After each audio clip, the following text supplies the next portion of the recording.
Welcome to this lecture. I'm Peter Matthews.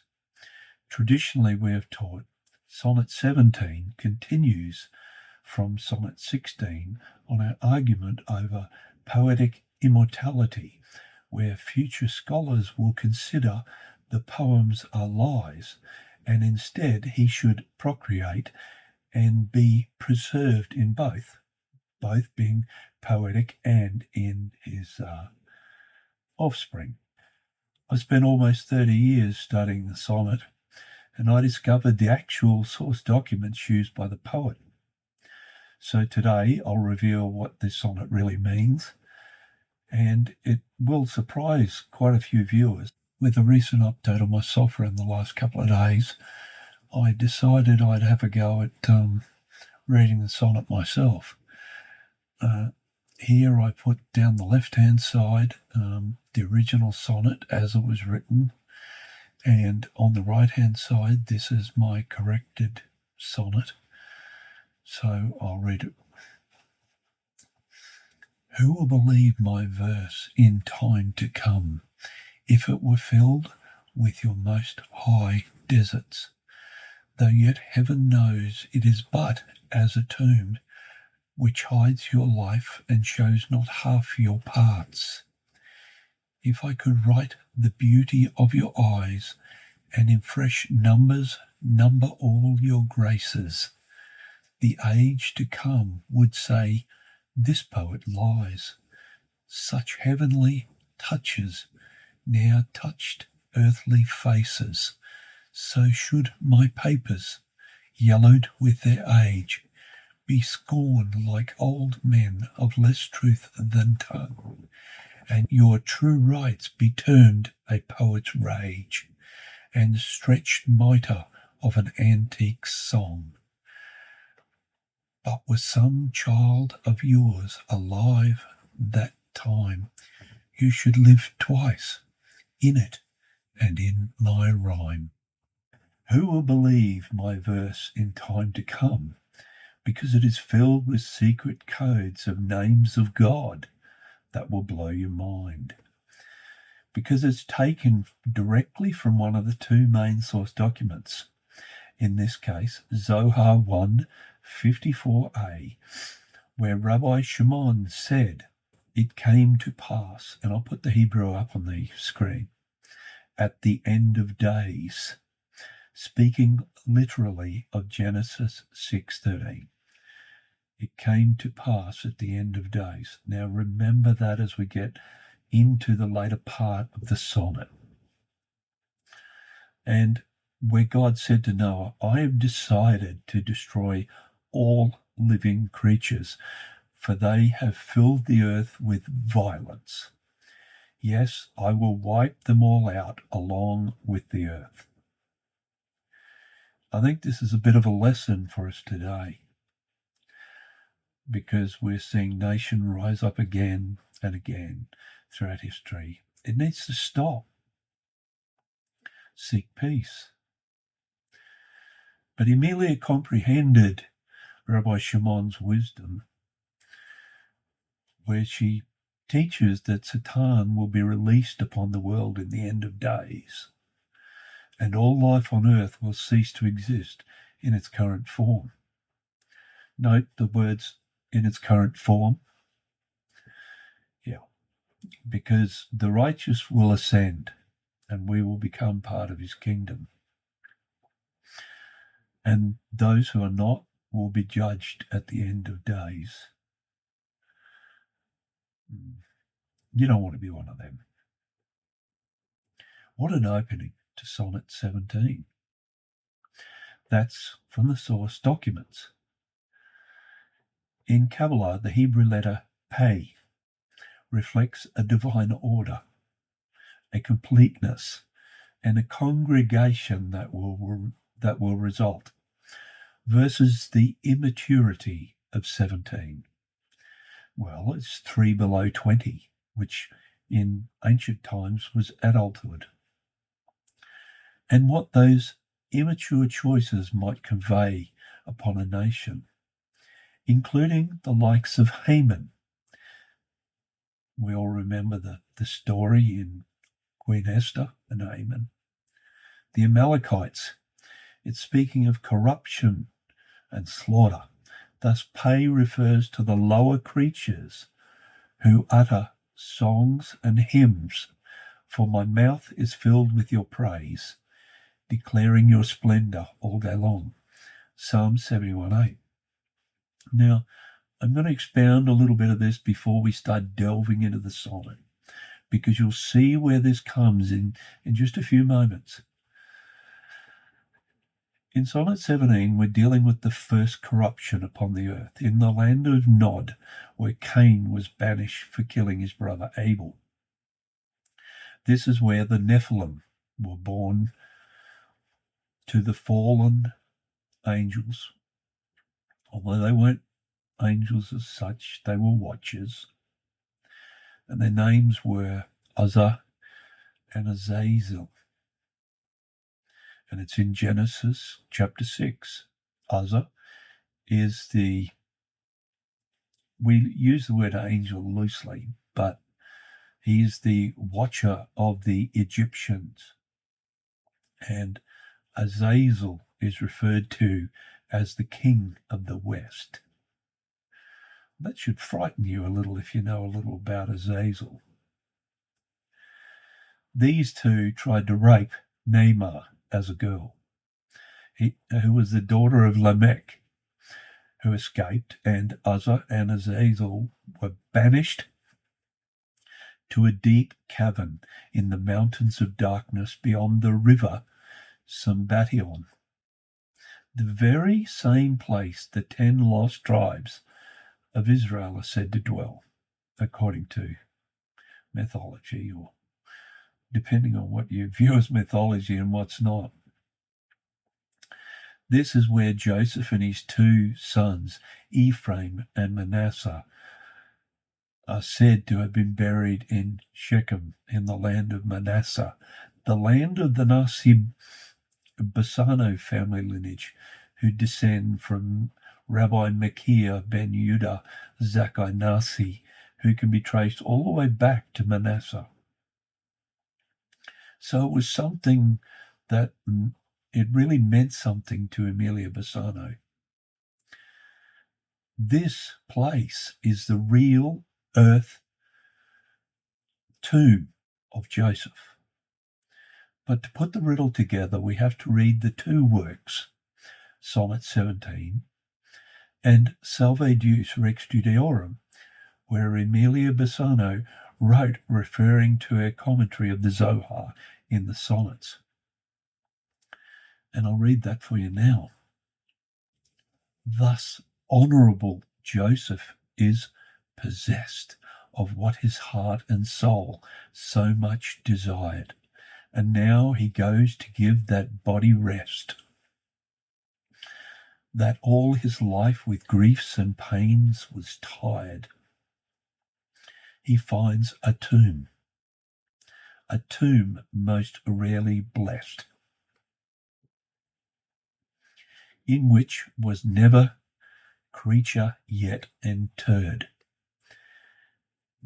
There this most precious body he enclosed, embalmed and decked with lilies and with roses.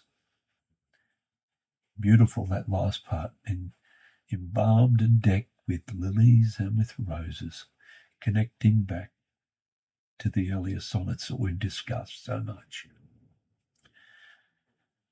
The same tomb on a banished earth is the tomb of the fallen angels, Afrifa and Castimon.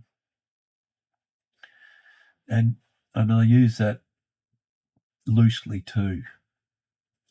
We could use the expression Joseph tomb above and Afrifa and Castimon below, for the supernal Malkut rules over all. This is going back to the Zohar of Mantur. Without pity, the Lord has swallowed up all the dwellings of Jacob, Lamentations 2:2. And the verse opens, "Who will believe my verse in time to come, if it were filled with your most high deserts?"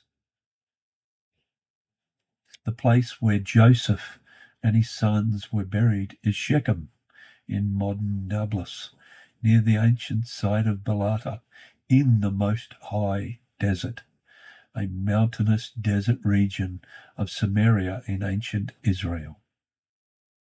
Who would believe it indeed?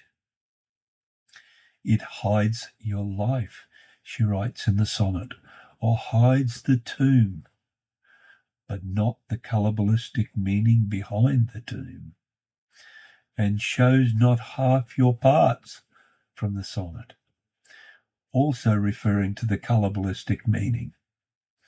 Yet these scholars miss the secret code Emilia left for us. Those high deserts that majesty commends, in reference to the rose lily, the beauty of Israel, and the bridegroom, speaking of the Christ, the Messiah, Jesus of Nazareth. What an incredible imagery that she's used.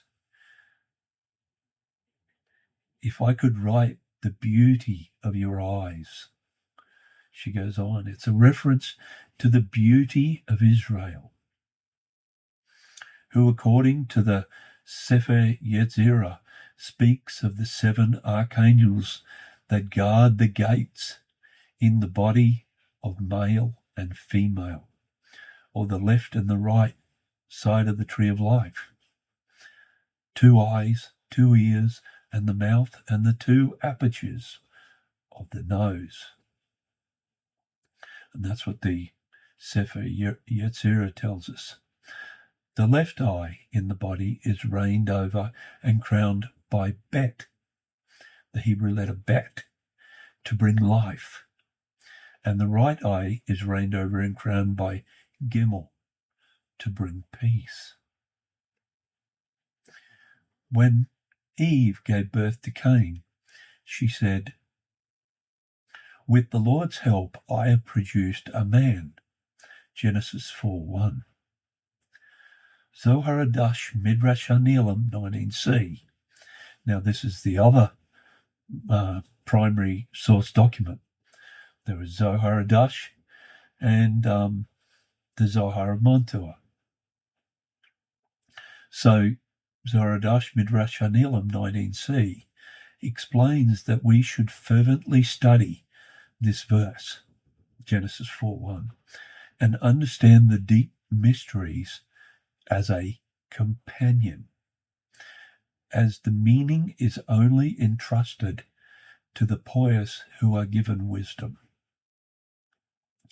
We know Elohim, or God, created the world with 10 utterances. Yet in this passage, Eve literally says, "I have created a man," or in the Hebrew, et Yud-He Vav-He, along with Yud-He Vav-He. The Hebrew word et is part of the Shema and is used throughout the Zohar as Shekinah.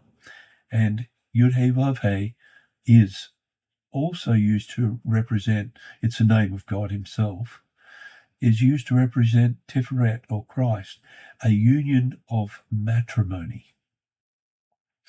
However, Zohar 154a tells us one can either draw from a spirit of impurity or from a spirit of life. For it is written, "You must consecrate yourselves and be holy, because I am holy.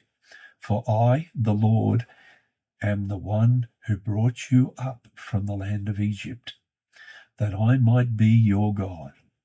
Leviticus 11:44-45.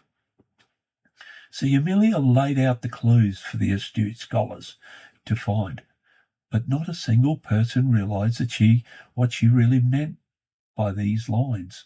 And this is from Sauve Deus, in the main portion of Sauve. "No hurt therein her harmless heart intended, for she alleged God's word which he denies, that they should die, but even as gods be wise. Emilia tells us that Eve, she, poor soul, by cunning was deceived by a subtle serpent, who by his serpent's craft had her abused. See, if only these scholars had looked beyond the narrow-minded graven images of Shakespeare, they might have understood the wisdom 400 years sooner. Emilia was trying to tell us, when a person engages in impure sex, the female draws from the left, from a spirit of impurity, a demon. Yes, a demon. And as a result, enacts judgment. In Judaism, this spirit of impurity is a dibuk, which is Yiddish, meaning to cleave or to cling, often entering a man or a woman on their wedding night. It is a deceased, disembodied, complaining spirit who clings to a living person for a temporary moratorium on judgment. Salo Levin describes the dibuk from a person who has committed serious sins, murder, sexual crimes, and who died without repenting for them, would be stuck in a spiritual limbo. So how does this apply to the text?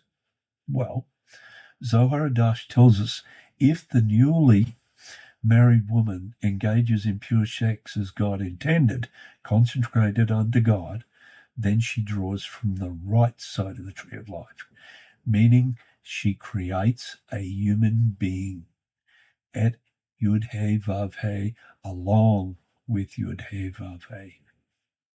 That's what the Zohar is trying to tell us. And this combination, it's also revealed in the Zohar, but this particular portion comes from Zohar Dash. To put it another way, when Adam and Eve ate of the apple, we became like God, and we partake our role in creation as commanded. For it is written, the man has now become like one of us, knowing good and evil. He must not be allowed to reach out his hand and take also from the tree of life and eat and live forever. So the Lord God banished them from the Garden of Eden. Genesis 3:22-23. So where did he banish Adam? Compared to the Garden of Eden, Adam and Eve were cast into the desert. Who will believe my verse in time to come if it were filled with your most high deserts? Though yet heaven knows it is but as a tomb. You see, Emilia saw they had a choice in conceiving a son, whether he came from the left side or the right side of the tree of life. For it is written, Elohim, or God, made them male, or from the right side, the pure side, and female, left, or from the side of impurity, from the beginning of creation. And that's from Mark 10:6. This is not to say that women are impure, far from it. But all women contain judgment and mercy, though she is rooted in the left. Therefore she is considered to be judgment until she tastes of mercy. What do I mean by that? She tastes of man. Now remember this when we study the origins of demons, because while the Christian church teach that all demons are fallen angels, I can confirm that this is not the case. Some are fallen angels, but many are not. I'll release a further video on this in the future, because it has been an aspect of my ministry casting out demons. To cast out a demon, you need to understand what demon you're dealing with, and even more importantly, with discernment from the Holy Spirit, we need to know what door they opened to invite this demon in so it can be closed. Jesus discussed these topics with his disciples on a number of occasions. Judaism, for example, have a number of theories as to their origins. I can bring some clarity on these matters, having experienced them firsthand in my ministry, and I got a few stories to tell, such as the serum, the shedim, the mazakim, and the lilim, and the latter who attack men in the night. The lilim are the earliest form of the succubus in other mythology. But to be frank, they're not mythological creatures. They are real, and they are spirits, and they do come in the night. And I have not experienced them personally attacking me, but I know of many that have. There is a way to prevent them attacking you, and I'll reveal that in a later video. Returning to the text. When the female marries and connects to a godly man, whether it be Jewish or Christian, she becomes mercy. If she connects to a demon instead, she connects to harsh judgment rather than mercy. If she is raped, like Emilia, she connects to the left and draws a spirit of impurity. For we find a greater meaning behind the verse 4 as we investigate it further, which hides your life and shows not half your parts. Get the drift? Clearly this refers to the name of God in both options, being from the right or the left, that I'll try and explain a little bit further. For the right, we have Eve, plus the tetragrammaton. Now, Eve in the Hebrew is 5, 6, plus 5 is 16, and the tetragrammaton, Yud He Vav He, is 5, 6, 5, and 10, which is 26. Now, together, that makes 42. Now, that's very important because it refers to the 42-letter name of God in the form of an ancient prayer by the 1st to 2nd century Tanaic sage Rav Tenuna ben Hanaka. Oh my goodness, I can never get his name right. But anyway, it's the Anabacoa prayer. It's very similar to the birds' songs of sundry nature, number 2, Beti Coram, or Blessed are those who, and it's allegedly based on Psalm 32. Now, the Anabacoa prayer, I think I'll read that for you in the English, and I'll put up both I'll put up both versions so that you can see it, because this is extremely important. It connects the tree of life, but we will cover this, the strength of this prayer, in later sonnets. So it's important to get a bit of a grounding in it now. And this is with many of these early sonnets. We delve into them much deeper later on.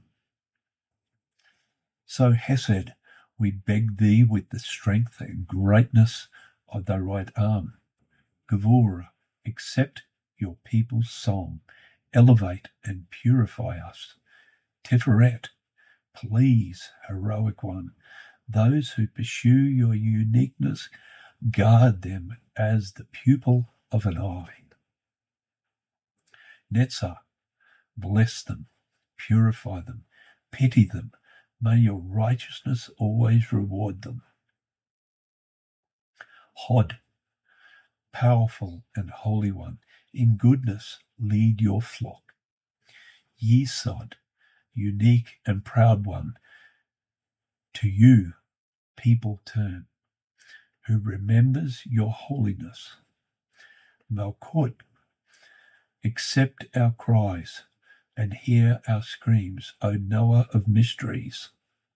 And then there is the salutation to conclude. Blessed is the name of his noble kingdom forever and ever. This incredible prayer gives power over creation, which equates to the covenant that is sown by the 42 conceptions from the same seed.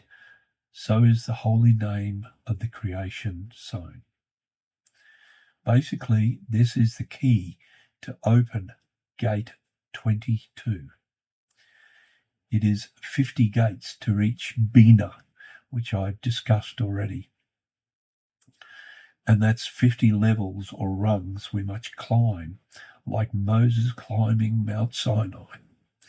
The 50th gate refers, and we'll delve into this further later on, refers to the divine radiance, the 99% reality, also known as the world to come, the paradise, the kingdom of heaven on earth. Gate 22 is called Haya Nefesh, or the gifting of soul. Who will believe my verse in time to come? Indeed. There's her verse, the Anabacoa prayer. Emilia outdid herself. This was a time when Jews were banned from England. And here she is sowing the Anabacoa prayer into poetry, and it's disguised as just a love story. It's so far from it. Now, Rav Berg explained the Anabacoa contains 42 words that correspond directly to the 42 Hebrew letters of the creative process. The Anabacoa is divided into 7 lines, which can be seen as DNA sequences, since they represent origins of the 7 different types of energy, each stemming from one of the 7 Sephirot in the Tree of Life, from Hesed all the way down to Malkut. Now, to give you a bit of an example, I'm going to put up a series of letters in Hebrew and transliteration in English. Now, from right to left, it's Kof, Resh, Ayin, Shin, Tet, Nun. That's contained in the 42-letter name of God. We find the severe judgments and gevurah of darkness, for it is written, and darkness was on the face of the deep, Genesis 1:2. This forms part of the left, where we have Eve, which is 16, plus Adonai, which is 65, adding up to 81, which speaks of being joined with the deep, a season of perversion. Now remember that for a moment, because we'll keep going on that in a moment. A time of labour and tillage, which speaks of Eve's life after the Garden of Eden, and Cain's life tilling the soil. Why? Now, why are we Cain and Eve? Because in Adam's case, he was sullied for leaving Eve alone for 130 years. Now, you've got to remember, during this period, they didn't live for, maximum of 120 years. They lived for hundreds and hundreds and hundreds of years, over 1,000 years. So it was the Lord who reduced them. So he was sullied for leaving alone for 130 years, where he fornicated with Lilith, and Eve fornicated with, demons until she rejoined with Adam.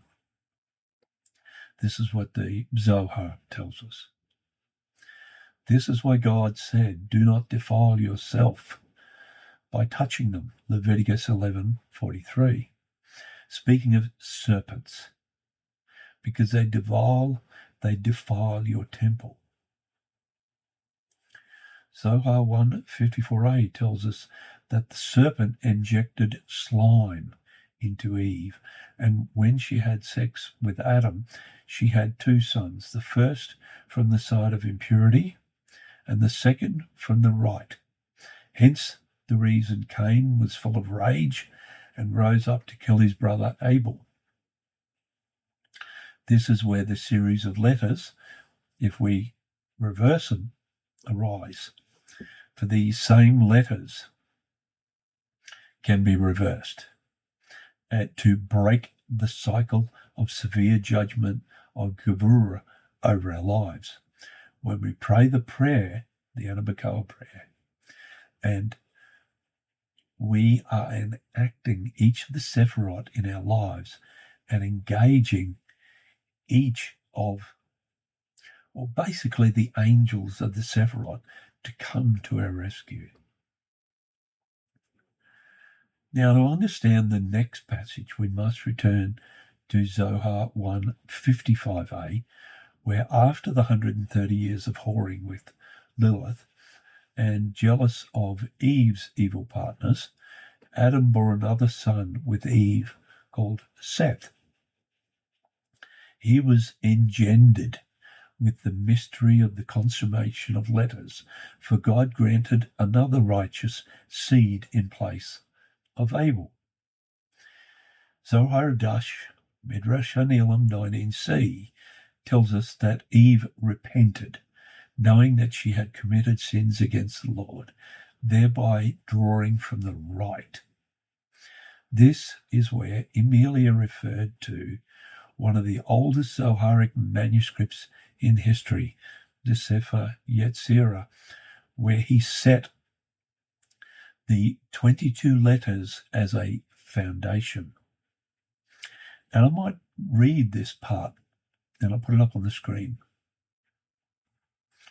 22 foundation letters, 3 mothers, 7 doubles, and 12 simples. 3 mothers, Aleph, Mem, Shin, a great mystery, concealed, marvelous, and magnificent, whence emerge fire, wind, which is speaking of air, spirit, breath, and water, whence everything was created. 7 doubles, Bet, Gimel, Dalet, Kof, Pei, Resh, Tav, which are to be pronounced in 2 tongues.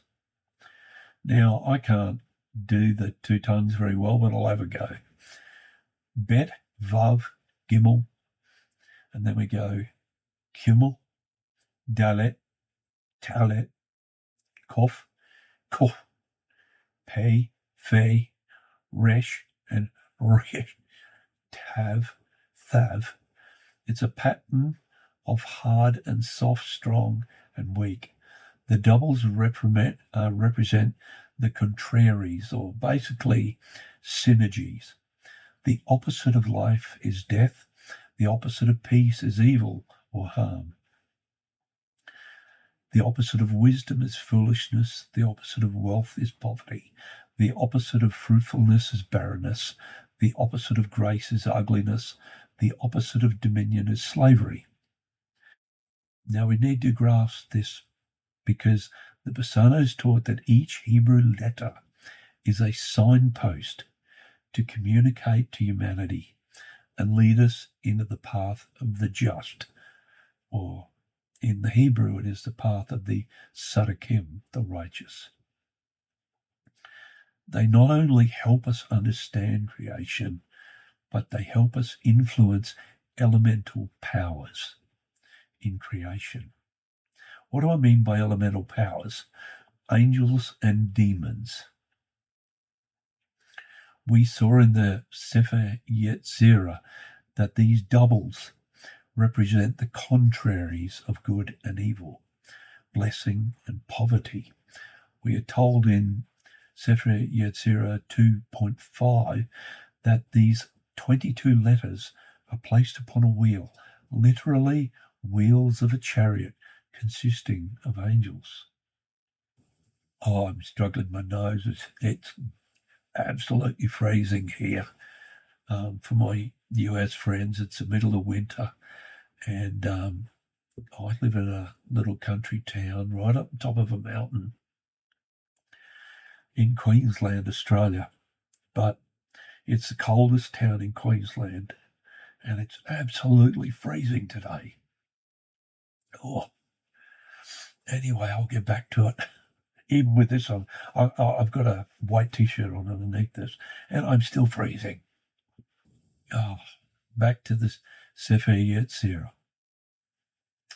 By these means, Yah, eternal of hosts, God of Israel, living Elohim, Almighty God, high and extolled, dwelling in eternity, holy be his name, traced 22 letters and fixed them upon a wheel. He turns the wheel forwards and backwards, and as a sign of this, nothing is better than to ascend in delight. Ayin, Nun, Gimel. And nothing is worse than to descend with the plague. Nun, Gimel, Ayin. As you can see, it's pretty easy to blessing, just as Jesus taught. Blessing and cursing is in the power of the tongue with these simple words, these simple Hebrew letters. And it's very important. Now, this is an image by Sonia Hidalgo-Zeruta. It's the 231 gates of light, or to put it another way, 231 doors to deeper divine energy and blessing or curses, depending on how you use them.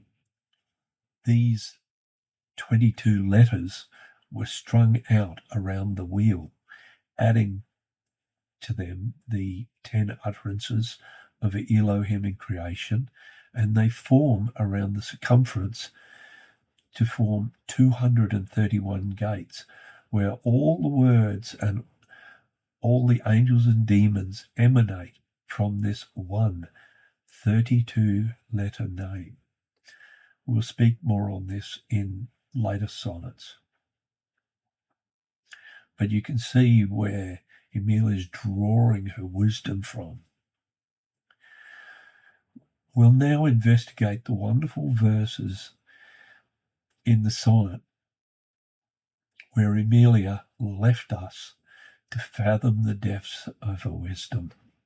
As I discussed in the opening line, if it were filled with your most high deserts, has a double meaning around the same theme. Now, I'm talking about high deserts. We're talking about Joseph's tomb, but there is a double meaning. And some actors like Patrick Stewart, we know him from Star Trek and others, pronounce the word desert as deserts. Patrick, if you happen to be watching, it is most certainly deserts, not a fruit-based treat after the main meal, as that was the most common desert. And see, there you go. You did it to me now. That was the main dessert at that time. Now, this is not an attack against Patrick. It's just an example, because to be honest, I respect Patrick very much. It is a matter of factual correctness, as penned by the poet, and Patrick is only one of many who believe this is the correct pronunciation. Now, I'm certainly no one to, but I'm trying to point out it's not about a desert, it's about a desert. Now, back to our double meaning. We have discussed Joseph's tomb in the mountainous desert region of Samaria in ancient Israel. Secondly, it speaks of Genesis 6:13, and I mentioned this right in the beginning, where God said to Noah, I've decided to destroy all living creatures, for they have filled the earth with violence. Yes, I will wipe them all out along with the earth. This is because of the corruption upon the earth, where Adam was sent from the Garden of Eden into the desert. In Isaiah 51, verse 3, Isaiah writes of how the Lord will make her wilderness like Eden and her desert like the garden of the Lord, drawing the distinction. The second part of the verse that I'll read is where Emilia comprehended Rabbi Shimon's wisdom, where Satan will be released upon the world in the end of days, and all life on earth will cease to exist in its current form. And as I said, in its current form. Don't get too distracted by that. If it were filled with your most high deserts, not deserts, though yet heaven knows it is but as a tomb, which hides your life and shows not half your parts. If I could write the beauty of your eyes, and in fresh numbers number all your graces, the age to come. She almost painted it for us, the world to come. Would say this poet lies. Such heavenly touches ne'er touched earthly faces. According to Zohar 1:9a, the fallen angels Afrifa and Castamon were entombed on this dual earth, dualized by darkness and light, sort of a parallel universe. Afrifa resembled an ox, and Castamon resembles a eagle. But when they join together in the light, they are transformed into a human being. But in the darkness, they turned into a two-headed serpent bathing in a vast ocean. Now you can understand how they could seduce. Now we are touching on demonology here. And the difference in Genesis 1:1 is the usage of the Hebrew word eretz. They didn't use the Aramaic arak, which also translates as earth. In the beginning, God created the heavens and the earth. This Hebrew word earth, eretz, is the word that is used right throughout the Hebrew Bible because it is complete in the holy tongue recognized by angels. Thus, they are obligated to listen and obey the Hebrew tongue. Some of the Canaanites were giants with two heads and were double-minded because they were always at loggerheads, not with others, but with themselves. It's because they were ruled by Afrifa and Castamon, who were the cause of the demon Lilith appearing in the night to men. More on that in another video. At times, Afrifa and Castamon reach the chains of the fallen watchers, Uzzah and Azazel, and arouse them with the inference with music and sexual overtones. As Russell James explains, the Canaanite, son of Lamech, invented musical instruments there. Azazel entered them, and that is how music became seductive and led men into promiscuity. Wow. See, the Zohar explains this is the origin of musical instruments. which is of particular interest to the Bassano family of the finest musical instrument makers throughout the 16th to the 18th centuries. Rabbi Eliezer quoted Proverbs 6:24, "To keep thee from the evil woman, from the smoothness of the alien tongue." He continues to teach, "Happy are the righteous who know the path of the Blessed Holy One, who learned how to follow by striving for Torah day and night." Emilia tells us in the sonnet, "If I could write the beauty of your eyes," speaking of being able to see beauty and not entertain lustful, demonic desires of the Lilith.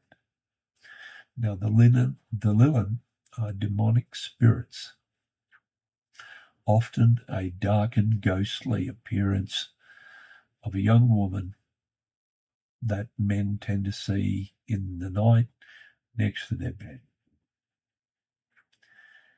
And they're generally women who have died without being married or having any sexual,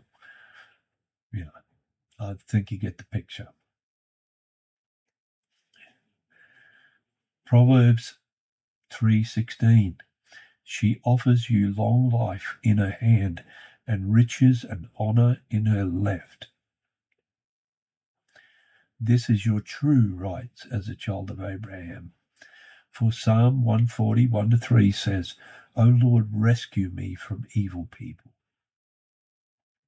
Protect me from those who are violent, those who plot evil in their hearts and stir up trouble all day long. Their tongues sting like a snake. The venom of a viper drips from their lips." The poet prophesies the age to come would say this poet lies. For they've told lies about Emilia and a family for over 400 years. It's time to correct these lies. Joseph was blessed with radiant coat of many colours from the stream that flows from the Garden of Eden, as it is written, "Now Israel loved Joseph more than all his children, because he was a son of old age, and he made him a coat of many colours." Genesis 37:3. The Hebrew word pasim, meaning tunic, or more recently, a coat of many colours, is a code word in the Zohar for four higher angels, created during the blessing of the priest Cohanim, mentioned in Numbers 6:24-26. To ram the point home, Emilia used the vision of an angel showing Joshua with a mitre and a garment from Zechariah 3:5. "And I said, let them set a fair mitre upon his head. So they set a fair mitre upon his head and clothed him with garments, and the angel of the Lord stood by." Emilia wrote, "and stretched mitre of an antique song," which refers to the Hebrew word mishnepet that has been translated as mitre in the King James Version and the Bishop's Bible of 1568 for a turban through Exodus and Ezekiel 21:26, meaning a migbahat, or a regal turban worn by a high priest. It is mentioned in the Babylonian Talmud, Zevashim, which means sacrifices, 88b, and many Jewish songs and hymns were written about this turban.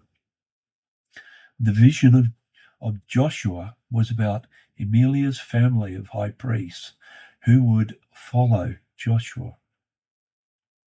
The interesting fact here, Emilia states, "You need to read both my papers, plural, not singular, yellowed with their age to unravel the mystery.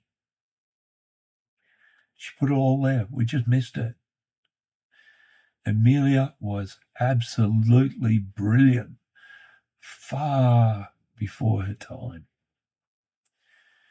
You should live twice in it, and in my rhyme. Now, what does that mean? It speaks of the two emanations where Adam and Eve were with the watchers and where we are now after the flood. Though she also introduces Sonnet 18 on the two lives of the Lamed Vav Sadikim Nistarim, meaning the 36 concealed righteous ones in each generation at any time who underpin the world, meaning 2 by 18, 36 concealed righteous ones. Now, I've spoken about these before. There are 36 righteous people in the world in each generation at any one point in time that underpin the world. They are prayer warriors and they dream all night and they see things that no one else sees. I've met 2 of them in my lifetime and I recognise them when I knew. I absolutely knew. As soon as I started talking to them, they're incredible people. They underpin creation constantly, all the time. Yes, I do believe it because I believe I've seen the things that they are capable of. Now, it speaks of the supernal voice of the king through companions, often Lamed Vovnik, who underpin the world, where Rabbi Alexandria's he commented that secrets of the Torah are divulged to the disciples who are worthy, like us, and the companions like us. So, who are the companions?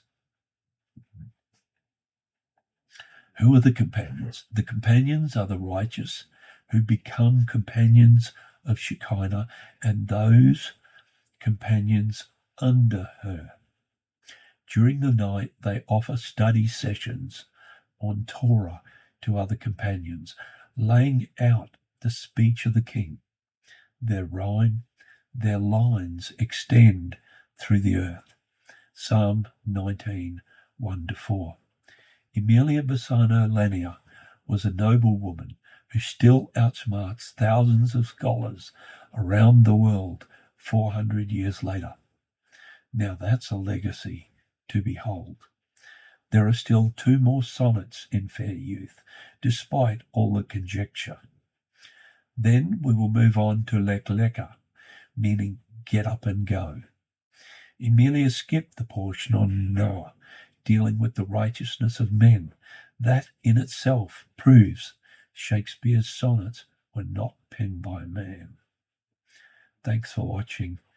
Bless you all heaps. See you again soon.